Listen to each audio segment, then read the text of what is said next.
আসসালামু আলাইকুম। এখন দেখবেন সংবাদ শিরোনাম।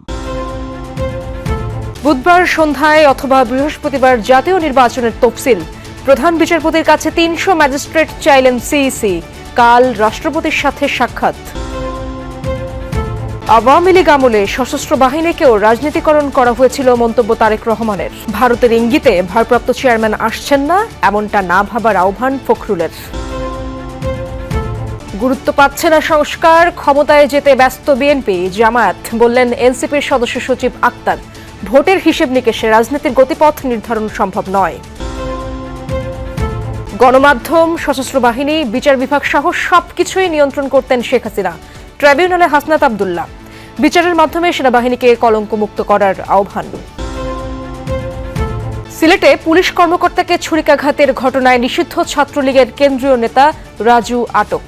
রাজধানীতে মা মেয়ে খুনের ঘটনায় গ্রেপ্তার হয়নি কেউ। দুর্নীতিবাজ চাঁদাবাজদের ভোট না দেয়ার আহ্বান দুদক চেয়ারম্যানের। সংস্কারের পথে সবচেয়ে বড় বাধা আমলাতন্ত্র, অভিযোগ টিআইবির নির্বাহী পরিচালকের। এতক্ষণ শুনছিলেন সংবাদ শিরোনাম, এখন দেখবেন বিস্তারিত। আসন্ন নির্বাচনে ম্যাজিস্ট্রেসির দায়িত্ব পালনের জন্য প্রধান বিচারপতির কাছে ৩০০ জন বিচারক চেয়েছেন সিইসি। প্রধান বিচারপতি এই বিষয়ে সহযোগিতার আশ্বাস দিয়েছেন বলে জানান তিনি। এএমএম নাসির উদ্দিন বলেন, নির্বাচনের ট্রেনে উঠে গেছে তার কমিশন। দুপুরে প্রধান বিচারপতির সাথে সাক্ষাৎ শেষে এসব তথ্য জানান তিনি। নির্বাচন ও গণভোটের তফসিল সামনে রেখে দুপুরে প্রধান বিচারপতি সৈয়দ রেফাত আহমেদের সাথে সাক্ষাৎ করেন প্রধান নির্বাচন কমিশনার এএমএম নাসির উদ্দিন।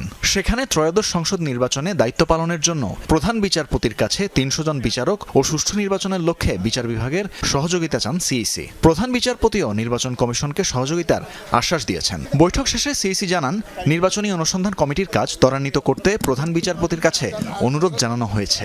এ ব্যাপারে প্রধান বিচারপতি যথাযথ ব্যবস্থা নেয়ার আশ্বাস দিয়েছেন বলেও জানান সিইসি।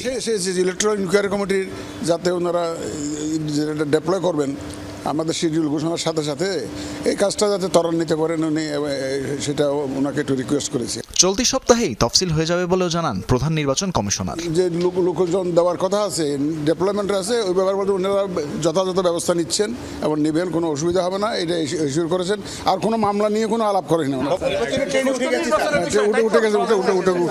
এর আগে সোমবার পোস্টাল ব্যালট বাতিলের ৬ কারণ উল্লেখ করে সংসদীয় আরপিওর গ্যাজেট প্রকাশ করেছে নির্বাচন কমিশন। একই সাথে জানিয়েছে, পোস্টাল ব্যালটে থাকবে না স্থগিতকৃত প্রতীক। সেই ব্যালটে থাকা প্রতীকগুলোয় দাগ দেয়া না থাকলে বা একাধিক টিক বা ক্রস দেয়া থাকলে ব্যালট বাতিল হিসেবে গণ্য হবে। এছাড়া কোনো প্রতীকে টিক বা ক্রস দেয়া হয়েছে তা বোঝা না গেলেও বাতিল হবে সেটি। গণনা শুরুর আগে রিটার্নিং অফিসারের কাছে না পৌঁছালে, আদালত প্রার্থী তালিকায় পরিবর্তন আনলে, ঘোষণাপত্রে ভোটারের সই না থাকলে সেই ব্যালট বাতিল বলে বিবেচ্য হবে। সংশোধিত আরপিওতে উল্লেখ করা হয়, পোস্টাল ব্যালটের জন্য রিটার্নিং অফিসারের কার্যালয়ে ভোট কেন্দ্র হিসেবে ধরা হবে। এছাড়া ব্যালট গণনায় রিটার্নিং অফিসার, একজন প্রিজাইডিং অফিসার ও কয়েকজন পোলিং অফিসার নিয়োগ দেবেন। আওয়ামী লীগের আমলে ৩ বাহিনীকে রাজনীতিকরণ করা হয়েছে বলে মন্তব্য করেছেন বিএনপির ভারপ্রাপ্ত চেয়ারম্যান তারেক রহমান।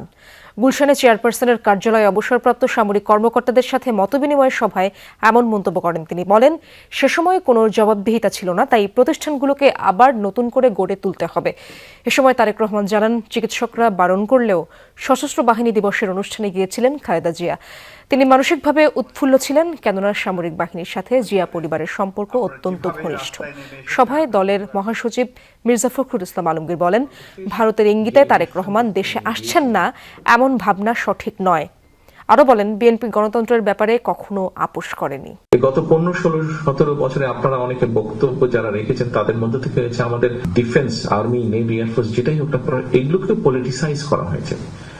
এগুলো যেরকম পলিটিসাইজ হয়েছে, এর বাইরে যেই ইনস্টিটিউশন গুলো আছে গভর্নমেন্টের, কম বেশি সবগুলোকেই কিন্তু সিস্টেমেটিক্যালি ধ্বংস করে দেওয়া হয়েছে।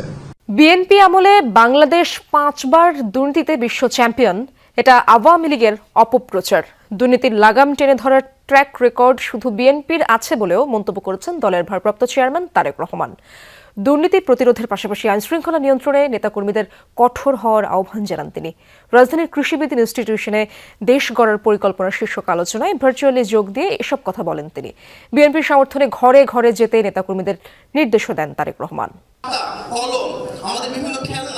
সংসদ নির্বাচন সামনে রেখে জনসমর্থন তৈরিতে বিএনপির পরিকল্পনা পাকাপোক্ত করতে কৃষিবিদ ইনস্টিটিউশনে 7 দিনব্যাপী দেশ গড়ার পরিকল্পনা শীর্ষক আলোচনা। তৃতীয় দিনে আমন্ত্রিত জাতীয়তাবাদী স্বেচ্ছাসেবক দল ও ওলামা দলের নেতাকর্মীদের সামনে ভার্চুয়ালি বক্তব্য রাখেন বিএনপির ভারপ্রাপ্ত চেয়ারম্যান তারেক রহমান। যে 2001 থেকে 2005 তার আগে কারা কি করেছিল সেটি আপনাদের সামনে উপস্থিত আছে। বক্তব্যের শুরুতেই 5 বার দুর্নীতিতে চ্যাম্পিয়ন তকমাটি আওয়ামী লীগের অপপ্রচার দাবি করে 2 মিনিটের ভিডিও প্রদর্শন করেন তিনি।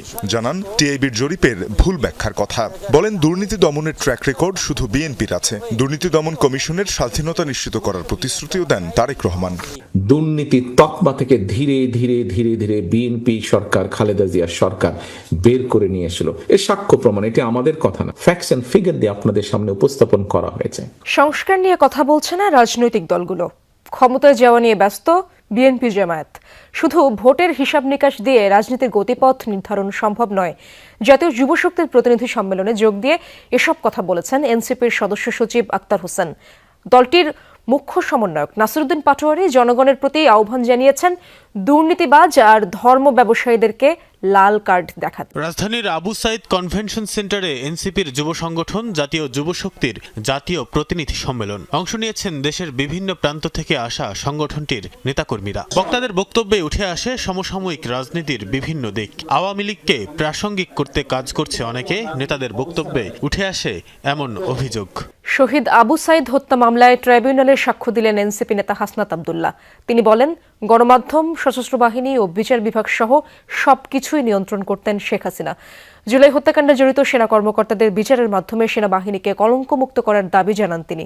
এদিন জয়েন্ট ইন্টারোগেশন সেল জেআইসি সেলে 26 জনকে গুম করে নির্যাতনের মামলায় শেখ হাসিনা সহ 13 জনের বিরুদ্ধে অভিযোগ গঠনের আদেশ 14 ডিসেম্বর ধার্য করেছেন ট্রাইব্যুনাল।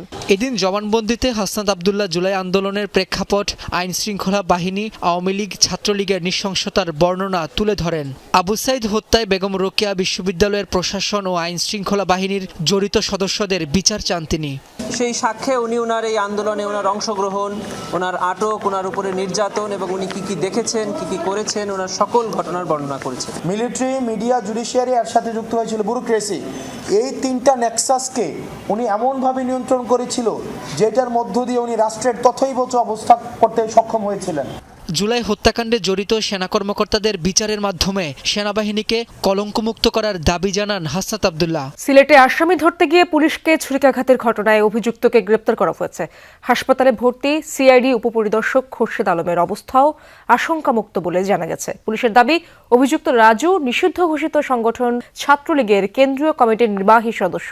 তার বিরুদ্ধে নারীকে ব্ল্যাকমেইল সহ সাইবার ক্রাইমের বেশ কয়েকটি মামলা রয়েছে বলে জানিয়েছে আইন শৃঙ্খলা বাহিনী। বেশ কয়েকটি মামলার আসামি রহিমউদ্দিন রাজুকে গ্রেপ্তার করতে সোমবার রাতে সাদা পোশাকে সাগরদিঘির পাড় এলাকায় অভিযানে যান সিআইডির 2 সদস্য। অভিযানের বিষয়টি টের পেয়ে উপপরিদর্শক খোরশেদ আলমের বুকে ছুরিকাঘাত করে পালিয়ে যায় আসামি রাজু। গণমাধ্যম সংস্কার আমলাতন্ত্র যতটুকু চায় বাংলাদেশের ঠিক ততটুকুই সংস্কার হবে, এমন মন্তব্য করেছেন টিআইবির নির্বাহী পরিচালক ডক্টর ইফতেখারুজ্জামান। আমলাতান্ত্রিক ও রাজনৈতিক সংস্কৃতির পরিবর্তন হলে কিছুটা সংস্কার হবে বলে মনে করেন তিনি। গণমাধ্যম সংস্কার কমিশনের সুপারিশ বাস্তবায়ন না হওয়ায় ক্ষোভ ও হতাশা ব্যক্ত করেছেন গণমাধ্যম কর্মীরা।